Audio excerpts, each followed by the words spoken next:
Wie würdest du, oder was würdest du sagen, abgesehen von dem Blick Pro-Footballer, im Hinblick zu der deutschen Football-Situation? Also, was würdest du sagen, fehlt vielleicht dem deutschen Football oder was könnten wir uns noch dazu holen? Was ich merke, und da will ich keinen auf die Füße treten, da geht es mir nur um den Sicherheitsaspekt. Weil wir jetzt wissen, was Football ist, wie beim Boxen. Ne, das ist dieselbe Krankheit letztendlich. Verantwortung. Die es beibringen, den Spielern gegenüber. Und den Spielern Eigenverantwortung, dass sie ihre Körper für diesen Sport vorbereiten, ausbilden. Und das sehe ich, wo ich auch für mich, also meine Meinung, sehe, dass das Level des Talent, nein, das ist bestimmt größer, weil ich finde Football in Deutschland ein Riesenpotenzial. Aber es wird momentan mit Füßen getreten. Und da sind die Spieler, sollen sich an ihre eigene Nase packen. Und es geht vor allem darum, nicht nur dreimal, zweimal, einmal die Woche Football Training, sondern du selber mit Fundamentals, Footwork, Hände, gute Technik, athletischer Körper, starker Körper. Weil wie mein Coach damals, Udo Rath, gesagt hat, trainiere, damit du dich nicht verletzt. Das kann ich sagen. Ich habe nur diesen einen Haarriss im Fuß gehabt. Gott sei Dank.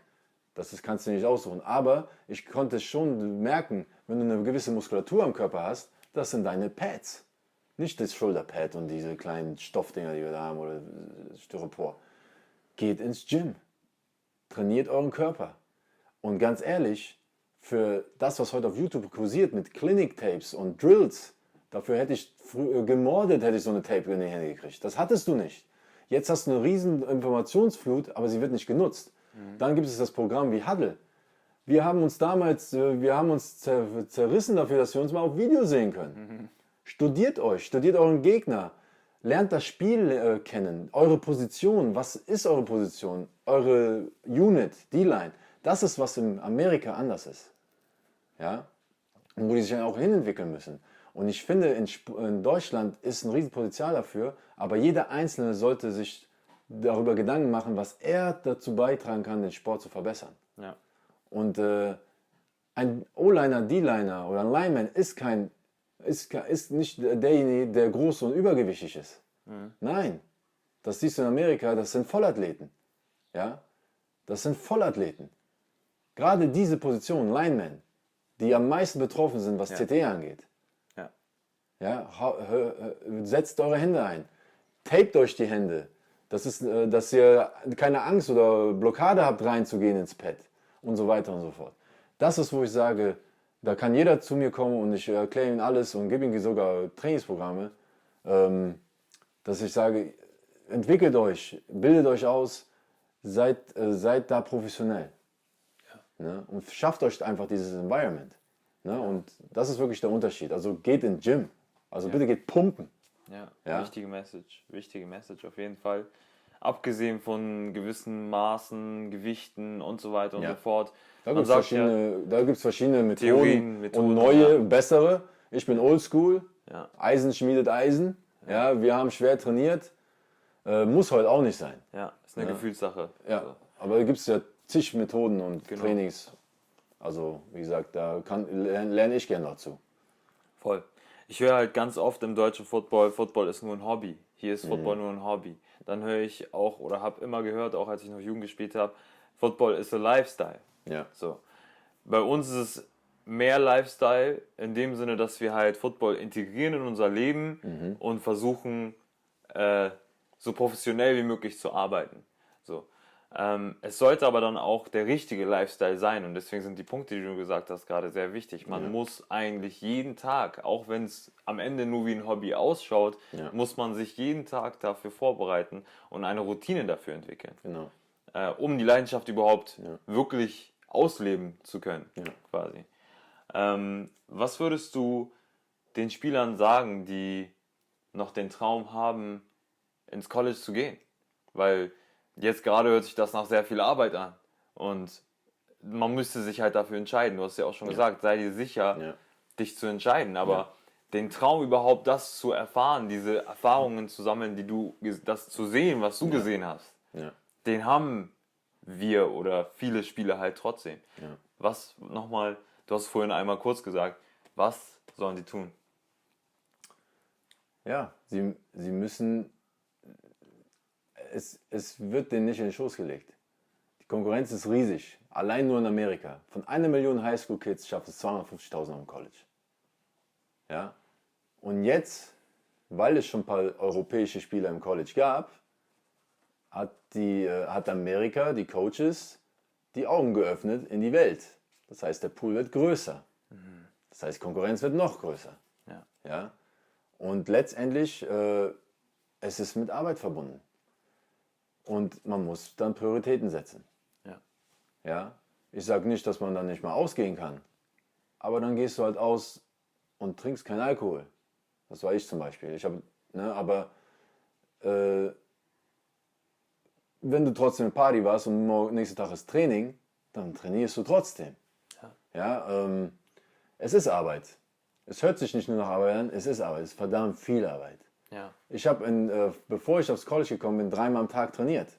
Aber verschiedene Units. Das war erstmal Kraft, dann kam der Agility-Part, eine Laufschule sozusagen und dann am Abend Stretchen und so Sachen.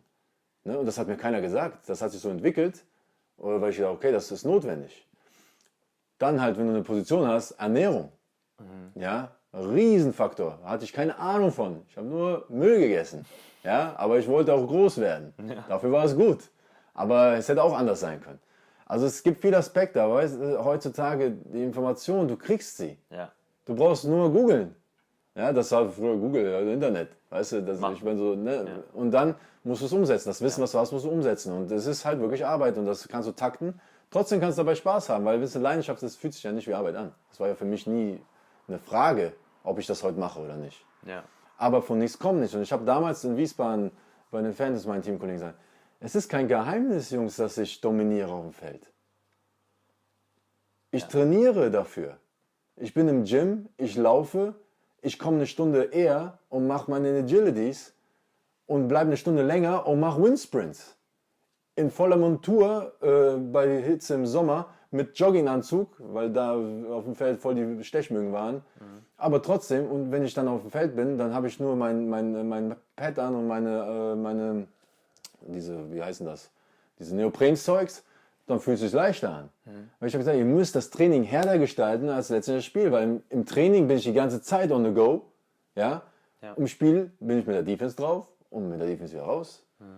Überhaupt keine Anstrengung letztendlich. Und das war so mein Ding. Also bildet euch aus, lernt eure Position, wisst, warum seid ihr ein Defense Tackle, warum ein Linebacker, was soll der Linebacker machen, wie spielst du mit deiner Unit, gerade die Line, da würde ich sogar fast schon wissenschaftlich reingehen, wie spielt ihr zusammen, wer übernimmt die Verantwortung, wenn das passiert und so weiter. Es ist ja wirklich sehr komplex, kann das werden. Ne? Aber wichtigste ist, letztendlich Stands and Starts. Ja. Lernt einen guten Three-Point-Stand, wie er gut rauskommt, vorteilhaft, dass ihr dann den Ground earnt und so weiter. Von Anfang bis Ende, das kannst du alles selektieren. Und das ist halt auch, was wir in Amerika machen. Es baut sich immer mehr auf, bis du am Ende im Spiel bist. Yes. Und du übertreibst das Training von der Technik, damit es im Spiel natürlich wird. Und unser Coach hat immer gesagt, ihr werdet nie perfekt sein. Aber es geht um Konstanz. Consistency, ja. Genau, Consistency. Ja. Und das ist das Wichtige im Sport. Ja. Und wenn du Wiederholung machst, irgendwann reagierst du. Du denkst nicht drüber nach, oh, der O-Liner kommt jetzt so raus, jetzt muss ich das machen. Dann reagierst du. Und das ist, was du trainierst. Ja, dass du, wenn du siehst, der Kopf von O-Liner geht da, dann der Körper macht das automatisch. Ja. Und das ist halt, da müssen die Jungs loose werden. Und das müssen die trainieren. Und es fängt an mit dem Stand. Ja. Dass du da bequem stehst, dass du deinen Gegner siehst, dass du reagieren kannst. Wie viel Gewicht auf der Hand und so weiter. Also, dazu haben wir ja ein Video gedreht gestern, welches du sogar beschreibst. Deswegen können sich unsere Zuschauer dann auf jeden Fall auch informieren, was da so die Keypoints sind am Anfang. Das ist auf jeden Fall ein guter Rat und wichtig, was footballtechnisch anbelangt. Und so lebenstechnisch, würdest du sagen, weil man hört halt in den Medien, die NFL-Leute, die Rookies, die rekrutiert werden, gedraftet werden, sagen im Interview immer, there is no Plan B. Die Medien mögen es, so etwas zu hören, die Coaches mögen es, so etwas zu hören. Ist das wirklich realistisch oder ist es Show? Weil du hast ja auch schon drüber gesprochen. Es ist auch gescriptet, die Jungs werden ja ausgebildet, was sie sagen sollen. Genau. Man darf nicht mal alles glauben. Natürlich gibt es Plan B, es gibt ein Leben nach dem Football. Du spielst das nicht ewig und 3 Tage. Und der Plan B ist schön und hoffentlich kannst du ihn genießen. Na? Weil das ist halt auch, wo viele Jungs dann auch zerbrechen und dann so weit gar nicht erst kommen. Und es ist schon eine Mentalität, es ist kein Plan B. Weil du hast diesen Traum, willst du verwirklichen und dafür musst du dann alles geben. Und alles heißt, mach lieber mehr, weil sonst macht es ein anderer und der hat den Vorteil. Also ich würde eher so denken, ey, wenn ich es nicht mache, dann macht's mein Konkurrent und dann wird er den Job auch kriegen. Da brauche ich auch nicht mal böse sein. Das heißt, mach dir einen Plan und folge dem. Ne? Und damit wäre es schon getan. Und ich sage euch, es ist schon sehr viel getan, wenn du einfach deinen Körper stärkst. Das muss doch nicht mal groß mit Ernährung sein, wobei das wirklich das Wichtigste schon fast ist. Jetzt, heutzutage weiß ich das. Aber einfach nur zu trainieren, ein Athlet zu sein. Ja? Ein Athlet ist einer, der, sag ich mal, verschiedene Sportarten könnt. Aber vergesst nie dabei, ihr seid Footballer. Das heißt, ihr müsst nicht alles können. Ihr nutzt das, um dort besser zu sein. Ne? Oder Basketballer. Oder ja, genau. Also, egal welcher Sport. Aber du machst all das nur, um auf dem Feld besser zu sein. Richtig. Ne? Und das sage ich, da muss in Deutschland noch viel nachgeholt werden. Und dann halt, ey, du hast schon Huddle, guck dich auf Tape an. Und sei kritisch. Guck dich nicht an, oh, wie cool ich aussehe und oh, ich habe das Tackle gemacht. Guck dir den Weg zum Tackle hin. War der korrekt? Warst du ein Egoist? Einfach nur um das Tackle zu machen? Oder warst du ein Teamplayer? Und Football ist der ultimative Teamsport. Jeder hat seine Aufgabe, erfüll deine Aufgabe. Reflektiere dich also mehr. Reflektiere dich, sei kritisch zu dir. Sei der größte Kritiker. Ja. Wichtiger Punkt, auf jeden Fall. Mal schauen, was wir in Deutschland alles tun können. Ich danke dir auf jeden Fall für deine Zeit. Ich danke euch, dass ich überhaupt in Erwägung gezogen wurde. Du hast sehr offen über alles Mögliche gesprochen. Ist nicht selbstverständlich, deswegen danke ich dir wirklich. Ich danke auch. Bitte sehr. Hast du noch irgendwelche Leute, die du grüßen möchtest? Ein Outro für uns? Ja, also ich grüße alle meine ehemaligen Teamkollegen. Offen zu sein für euch, weil ich finde klasse, was ihr macht. Ich verstehe es so, dass mal gehört wird. Also ich bin sehr dankbar dafür, dass ich mal meine Geschichte erzählen darf, dass es auch dann sozusagen ausgestrahlt wird. Das ist schön für mein Ego. Werde ich auch sehr promoten, glaub mir. Und ich shout out zu all meinen Jungs da draußen, wo ich sage, ihr könnt auch was erzählen. Und ich weiß, ihr werdet auf die zukommen, weil ich kenne die Liste. Und da sind sehr interessante Menschen dabei. Und einfach den Sport weiterzubringen. Weil Football ist ein großartiger Sport. Der hat mir so viel gegeben. Der hat mich zu dem gemacht, was ich bin. Und mit Höhen und Tiefen. Unglaublich. Also, ist nicht immer, ich kriege Gänsehaut. Es sollte nicht einfach, es ist schon so viel in Deutschland auch gemacht worden, aber es verpufft immer irgendwo. Und vielleicht müssten wir uns da einfach mal formieren und irgendwie Botschafter sein. Yes. Ja. Sehr, sehr cool. Schaut euch auf jeden Fall die Workouts an, die wir mit Milan aufgenommen haben. Hoffentlich kommt da irgendwann noch mehr. Wir werden auf jeden Fall versuchen, ein bisschen Football-Tape auch auf unseren Channel zu posten und vielleicht so 1, 2 Speeches, die Milan in seiner Football-Zeit rausgehauen hat. Vielen Dank nochmal. Ja, danke, bitte sehr, danke sehr. I am U Sports.